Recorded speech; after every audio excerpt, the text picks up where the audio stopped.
നമ്മൾ device power up ചെയ്ത് കഴിയുമ്പോൾ നമുക്ക് ഇതിനകത്തോട്ട് രണ്ട് ആളുടെ നമ്പേഴ്സാണ് നമ്മൾ കോൺഫിഗർ ചെയ്യാൻ പറ്റുന്നത്.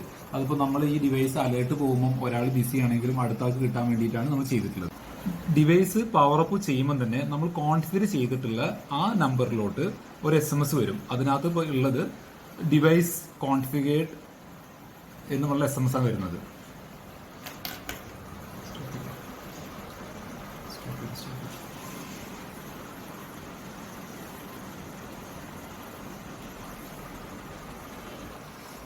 ഇപ്പൊ നമ്മുടെ ഫോണിലോട്ട് ഇപ്പൊ ഈ ഫോണിന്റെ നമ്പറാണ് ഞാൻ ഇവിടെ കോൺഫിഗർ ചെയ്തിട്ടുള്ളത്. അതുകൊണ്ട് അവിടുന്ന് വന്ന ഒരു മെസ്സേജ് ആണിത്. ഈ മെസ്സേജിനകത്ത് നമുക്ക് കാണാൻ പറ്റും പൾസ് സ്റ്റാർട്ടഡ്. ഇത് തന്നെ ഇങ്ങനത്തെ ഒരു മെസ്സേജ് നമുക്ക് അറിയാൻ പറ്റും. അപ്പൊ നമ്മുടെ ഡിവൈസ് എന്തെങ്കിലും റീസ്റ്റാർട്ട് ആവുമ്പോൾ നമുക്ക് പെട്ടെന്ന് തന്നെ അറിയാം. നമ്മളിപ്പോൾ നമ്മുടെ ഡിവൈസ് ഇപ്പം ഇത് കണക്റ്റഡ് ആണ്, പവേർഡ് ആണ്. നമ്മൾ സെൻസർ കണക്ട് ചെയ്ത് നമ്മൾ മോട്ടറും ഓൺ ആയിട്ടുണ്ട്. ആ സമയത്ത് നമ്മൾ നോർമൽ വർക്കിംഗ് ആയിരിക്കും.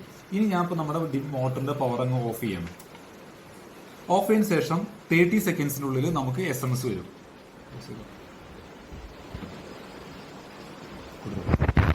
നമ്മുടെ SMS നമ്മൾ എടുക്കുന്ന നോക്കുമ്പോൾ നമുക്ക് അതിനകത്ത് കാണാൻ പറ്റും, താഴെ വന്ന SMS ലേറ്റസ്റ്റ് SMS കാണാൻ പറ്റും പൾസ് ഈസ് നോട്ട് ഫംഗ്ഷനിങ്.